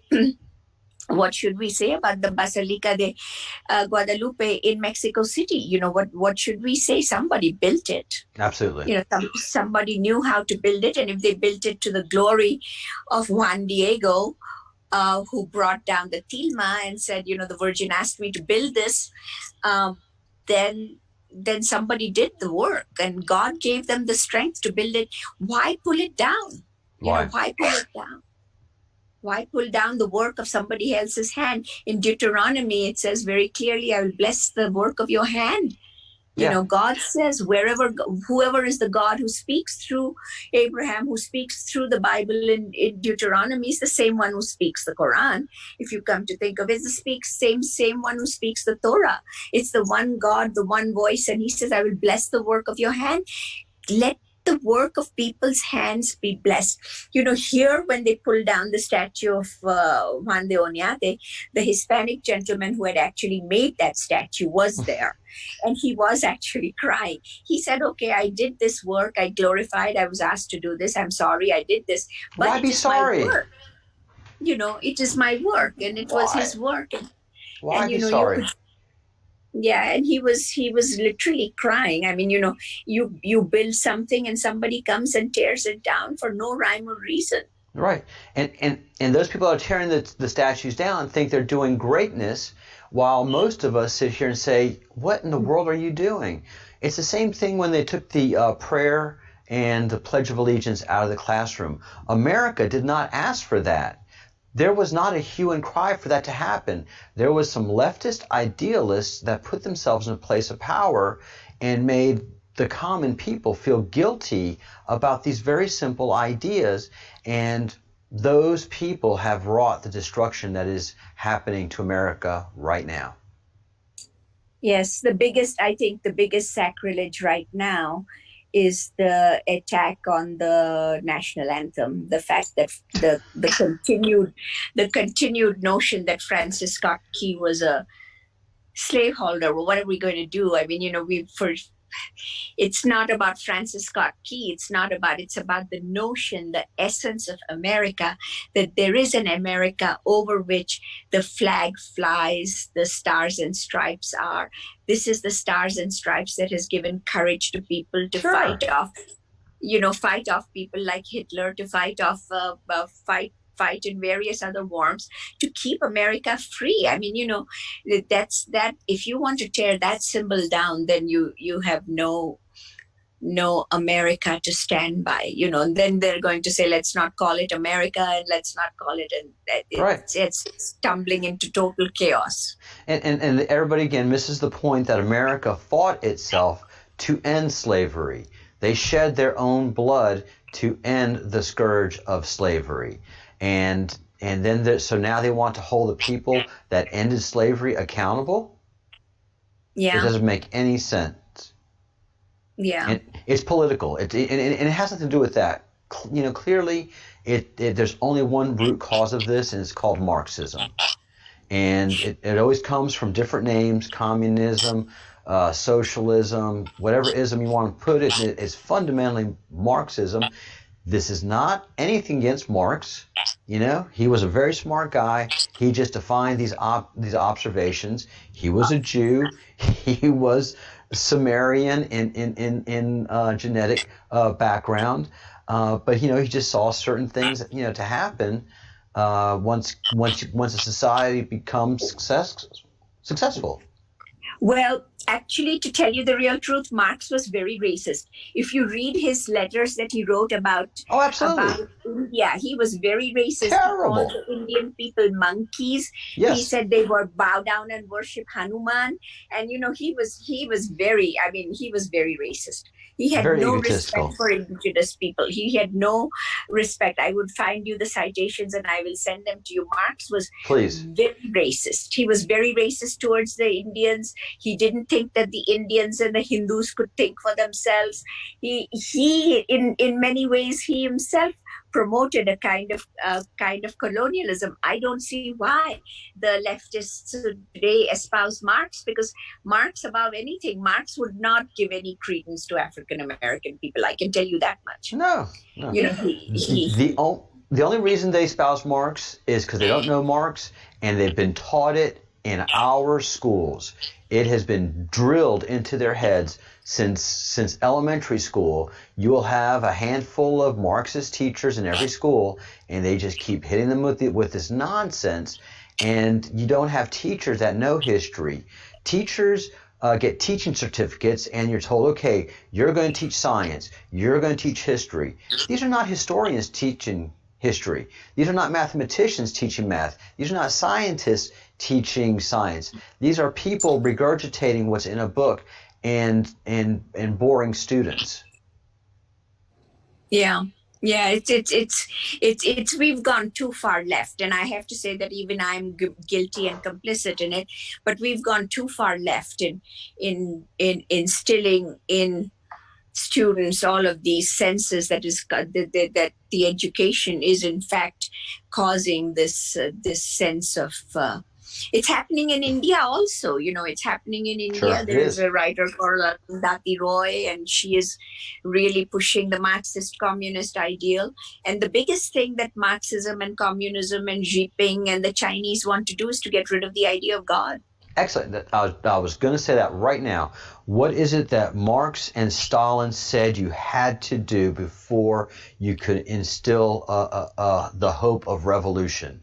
You had to get rid of God. God is the first thing to go before you can start the revolution. Yeah, and what happens during any great revolution? There is a great awakening of the population. That is the good news fundamentally out of all of this, is that the Great Awakening is happening. Yeah. Hopefully all the people will turn. We can actually end this on a hopeful note, saying that hopefully people will turn towards seeing that there is a power in the universe. There's one God and one presence in the universe, God the good, omnipotent, God the good, omnipotent. Yes. That if they could see that there is one God that is helping us all, that is helping us stay alive. But that's if there is a Chinese conspiracy, I'm not saying that there is, if there is a Chinese conspiracy to infiltrate all our countries and all our civilizations, it is to get rid of the idea of God. Once you get rid of that idea of God, then you get rid of the idea of morals, then you get rid of the idea of other people's territories, then you can, then you feel no sense of sorrow for taking from somebody else something that they have. And that's what the Chinese and the communists, the Maoists, Mao did that, and now Xi Jinping is trying to, after they had this great period of prosperity, where all the Chinese began to get to be so prosperous. Now they have these Chinese billionaires. Now they have all these things that the consumerist products they want. Let me jump in real quick, because half of my work that I do is teach students in China. And so I'm actually teaching students online, one-on-one. I have about 30 students that I teach, and it's one-on-one in the house. And first, these students all are wearing Captain America T-shirts. They're all wearing Spider-Man T-shirts. They have their Spider-Man dolls. They have all of these things, and the families are religious. Yeah. There is a huge Christian movement going through China. There is a huge Jewish movement going through China. There's a huge Buddhist movement going through China that the Chinese government cannot stop. But they try to take them away and persecute them and put them in the camps like they did with those Uyghurs, the Muslims or whatever. They've got Uyghurs. All these camps. Yes. Yeah, they've got all these camps where they try to brainwash them. Yeah, and they can't. They fundamentally can't. Once you know God, you can't take God out of your life. It's those people that don't know God or have no relationship that you can start that division and then slowly put them in, in their little groups of Gothic or, punk rock or whatever. And then they grow up to be, godless people influencing society as they have. But fundamentally, God always wins. The Creator is always going to win. That is just the most doubtless thing. And the Great Awakening that I'm talking about, especially for America, 40 years ago, people really didn't talk politics. They didn't bother with that stuff in America. You didn't talk about it. You either went in and voted Republican or you voted Democrat, and usually you were very comfortable with where you're voting. Now in America, there is no middle ground. You're either on the red pill or on the blue pill. You're on one side or the other. You can't be in the middle anymore. You're not allowed to be. Yeah, that's it. That's what it's come to. But we should probably end on a note of hope that there is always one presence and one power in the universe, God, the good omnipotent. This is what Ernest Holmes said. I don't know if you know about science of mind. Yes. But this is what he said, and that's one power and one presence. And we hope that that one power and one presence can bring us all together, create a unity, protect us all, provide for us all. And eventually, yes. Yeah, that's preordained. But all the souls must have their journey, and they must make their. This is a very special time and place for a creation. And our creation, we have the very unique thing that we can do, and that's make individual choices all day and every day while we're on this planet. We can choose to think good thoughts or think bad thoughts. We can choose to say good things or say bad things. We can choose to do good things or do bad things. And all of that is being measured. Yes, that is also what, the person who teaches Rhoda is a woman called Kat Miller. And she's in Arizona. She's also a wonderful healer and a spiritual person. I was going to say spiritualist, but she's not really a spiritualist, but a spiritual. And she says this: it's your daily choice. And what education or leftism or whatever is trying to do is take away the individual choice. Is trying to tell people how to think. You behave like this because we want you to. We want these X number of leftist politicians in here telling you how you should behave. And, people have stopped thinking, but what we should think about and what we should do through channels like yours, The Great Awakening, make your individual choice. But before you make your individual choice, think deeply, connect to your sense, connect to your source. Absolutely. Ask yourself, is this the right thing? Does this feel good for me to go out and tear down a statue? Does it feel good for me to go out and kill someone or shoot someone in the name of a statue? Whichever side you're coming from or wherever you are coming from. So, here in Albuquerque, the protesters also hurt a man who was trying to protect the statue. The man happened to be a Hispanic person. Right. And he was just trying to protect his Hispanic heritage. And these other people came along. Think before you hurt someone. Think before you hurt their culture. Think before you.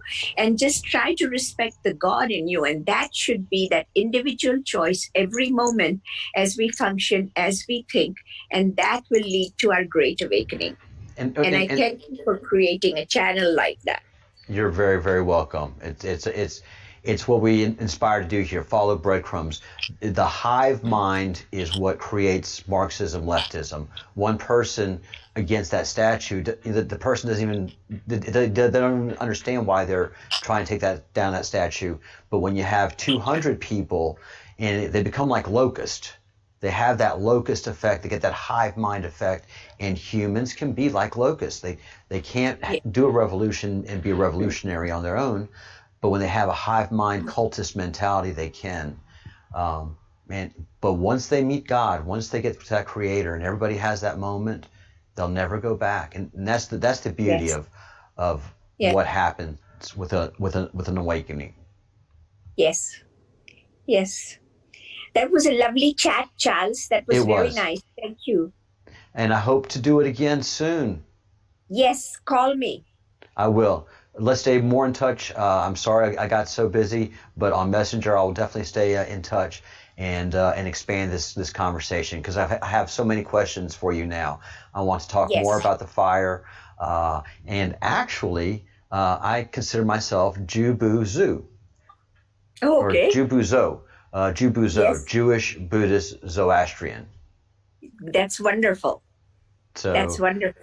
And in the Indian tradition, namaste. Thank you so much for the time that you've given us and the wisdom that you've given me. Thank you so much. Thank you so much. Thank you for having me. Thank you. We'll talk soon. Have a great weekend. Yes. Thank Bye-bye. you. You too. Bye.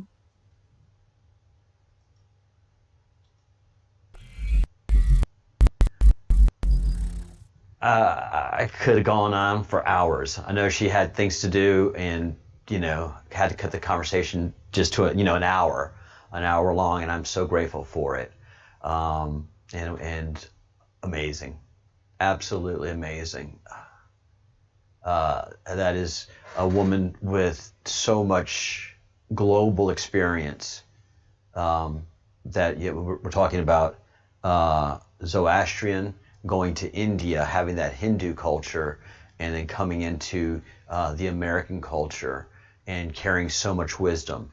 And the only way you can be so open like that to all the wisdoms that she's accumulated is that Zoroastrianism is a very open and loving religion, fundamentally speaking. They're not mad at you about anything.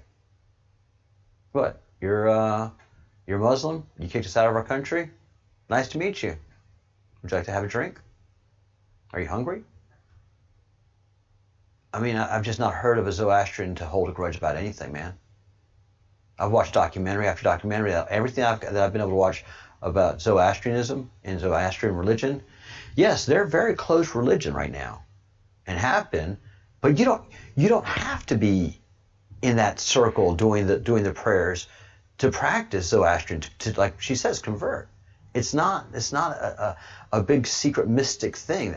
They have their mysticisms, but it's basically prayer. And if you pray into the fire, that gives it significance. It doesn't make the prayer any stronger, any better, or any worse. It just makes it significant that we want that prayer lifted up into the fire, up into the heavens. But you're not relegated to that fire to maintain the prayer. It is a passionate, loving, giving religion, and you just find it so often when a religion's like that, that's the first to get slaughtered because evil exists. And we were alluding to evil and all that we're talking about in our conversation about the destruction of America and the civil war that America's engaged in right now. And it's only going to get worse. So, hang on, folks. It's just going to get, there's nothing that any of us who study civilization see that's going to make this thing turn around. You can't give into it, and very few people have the will to fight it. So they're going to push and push and push until there has to be a fight back. Again, that's a Great Awakening. The Civil War was called a Great Awakening. There's just been several throughout societies. But we're very advanced right now. We're in a very advanced state, fundamentally speaking, where we were 100 years ago, 200 years ago, 4,000 years ago. So our awakening is going to be significant in several levels. And as we see, and all that we see right now in and around our planet, with the lotus, with the magnetic shield, And thank you to one of our subscribers who has been sending me information on the magnetic shield and how it's been weakening mysteriously, and how we're getting magnetic waves that are not CMEs, but we're just getting crazy intense magnetic waves that are unexplainable. There's a lot of things that are unexplainable right now, and we'll make sense of those things as we go along. We still have FRBs going, fast radio bursts. So many interesting and powerful things are happening throughout the world, and we have the ability to document them and to comment on them. But you know, we see here, just in the Schumann alone, a giant spike.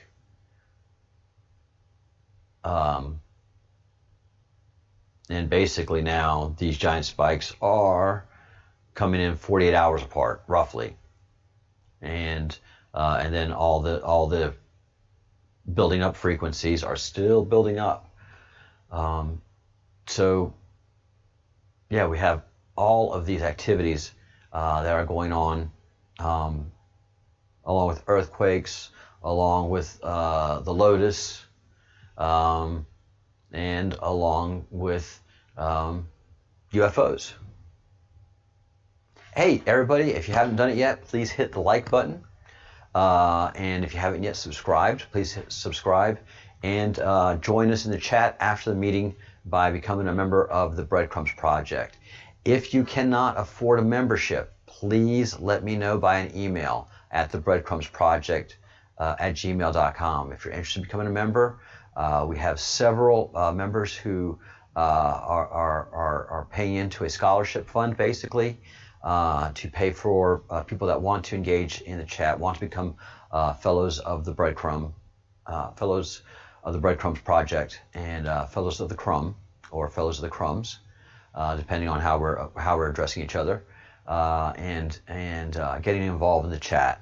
The chat to me is so important, but it also became very damaging for a while. So I just had to build in more security as we go along to insulate those very important conversations that we've had from people that are trolls, and even friends become trolls. It was just amazing things to see. It was like Lotus, you know. All of a sudden they're a nice, cute grasshopper and friendly, and then they grow horns and just become vicious and like eat, destroy everything. It was a lot for me. I know it's something I just don't want to see again. So I've created a membership, and it's very inexpensive to join. It's under $2 a month, and so we really want you to come into the conversation, and we look forward to that. I know there's people that are having troubles getting the membership to work for some YouTubery problems. We'll be getting with YouTube probably next week, because today is Friday evening, and I don't know how much will be available, but I will do research, and I will get back to all of y'all that are having technical troubles.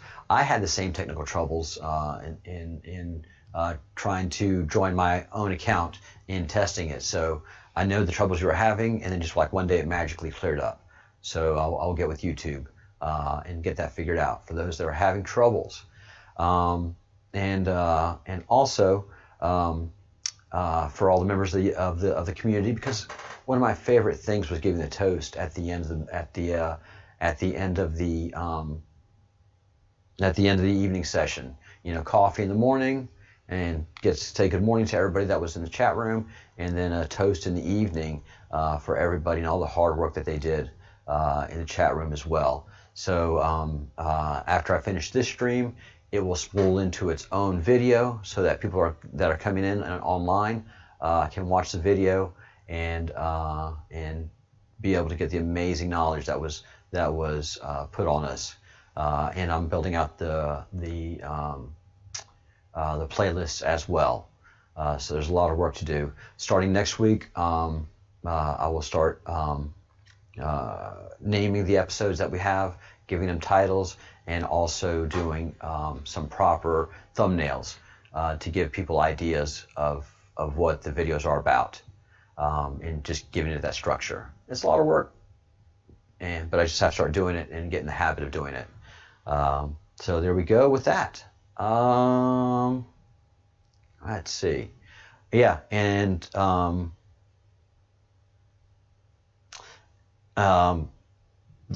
Congress is very concerned about UFOs. So that's the real deal. And we see a lot of UFO activity in space, and we're going to be spending a lot of time on that next week. More discussions about the things I'm seeing and learning about the sun and all the activities going on there. But yeah, here we go. Congress was rattled by the classified briefing that they had on UFOs. They didn't walk out of there going, oh, God, those country hicks are just at it again, boy.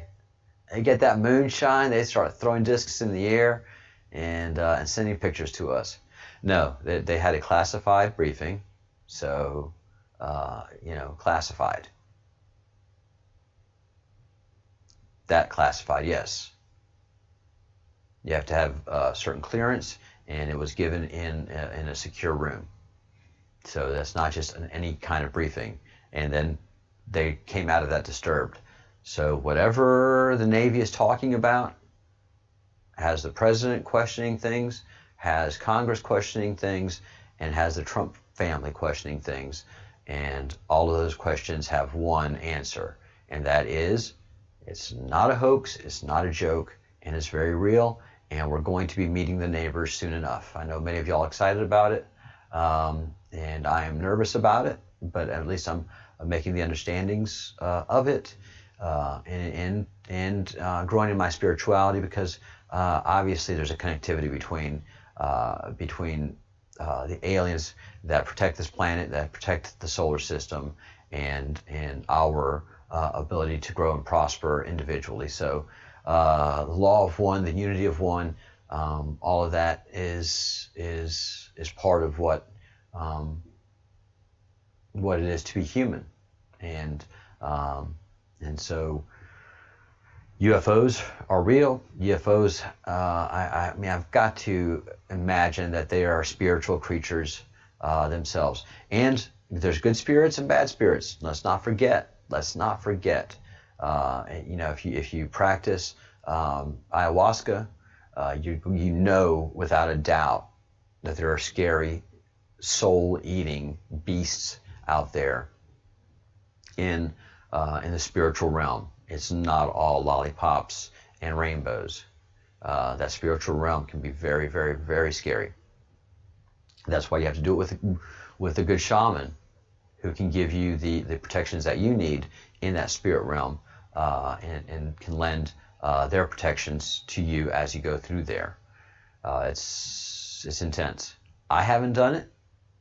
One of my good friends just did it this weekend, but you can go online and you can read of all, and there are documentaries galore speaking about ayahuasca and all that I've just recounted.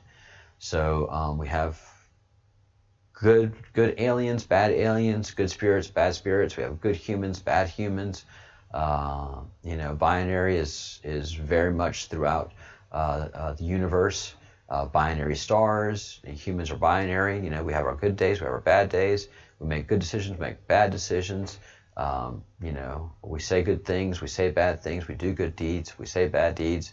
We think good thoughts, we think bad thoughts. It's the process of being human. It takes effort to be good. It's easy to be evil. It's easy to tear down a statue.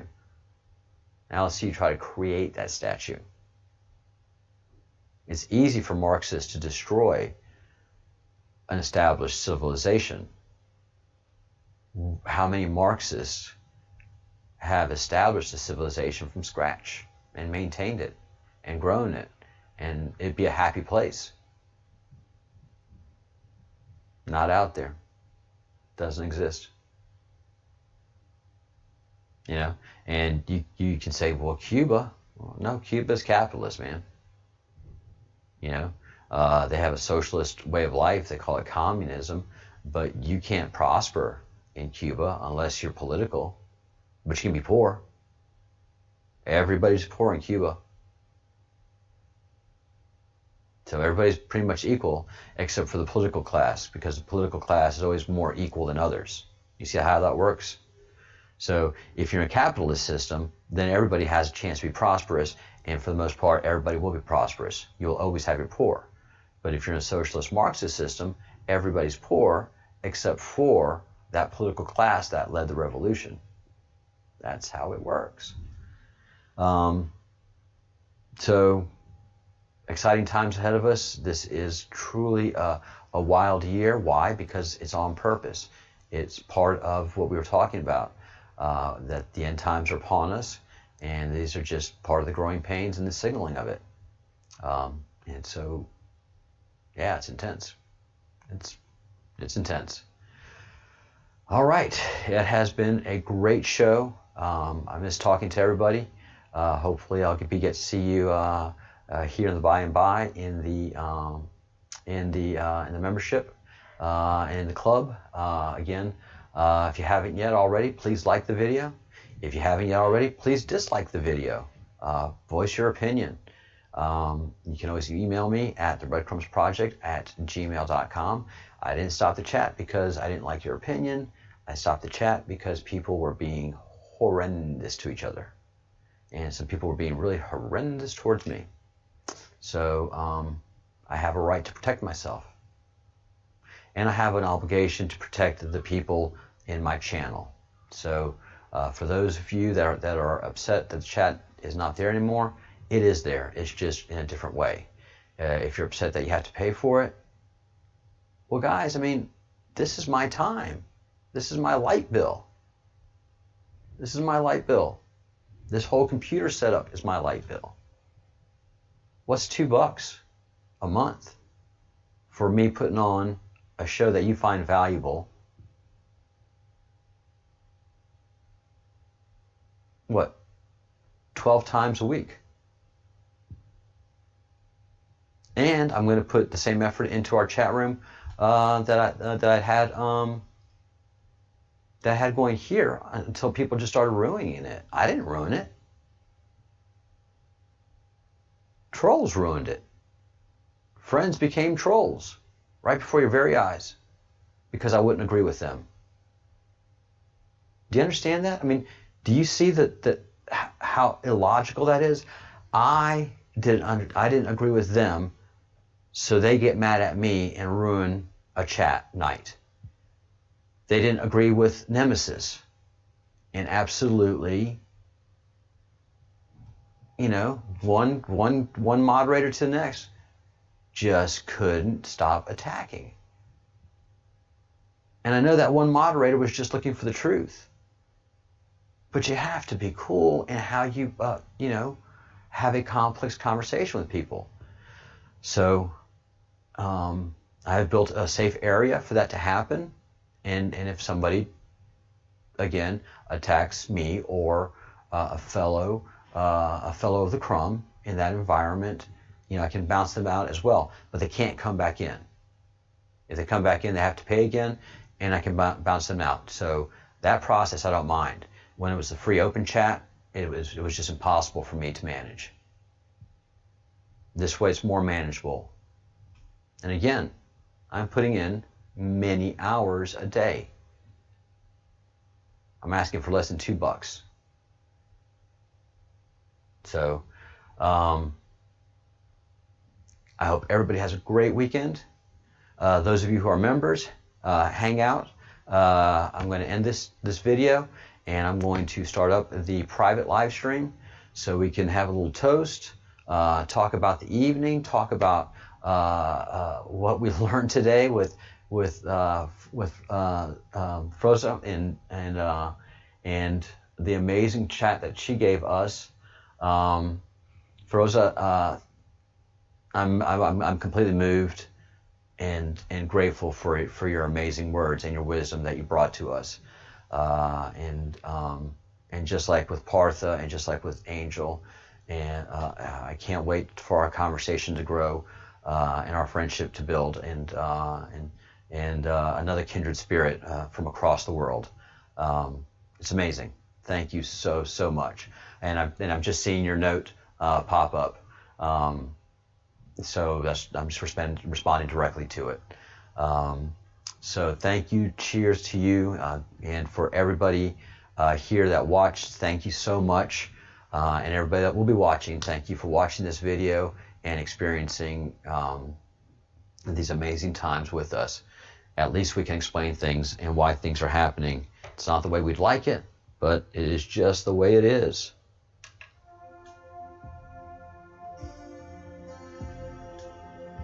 All right, winding it down here. Like I said, members of the Fellowship of the Crumb and Fellowship of the Crumbs, we are going to see you in live stream. Give me about 5 or 10 minutes to get that all built up, and I'll see you there. It is going to be, it is wine 30 right now, so I'll be ready for all of that too. Cat bowl in hand. Thank y'all so much.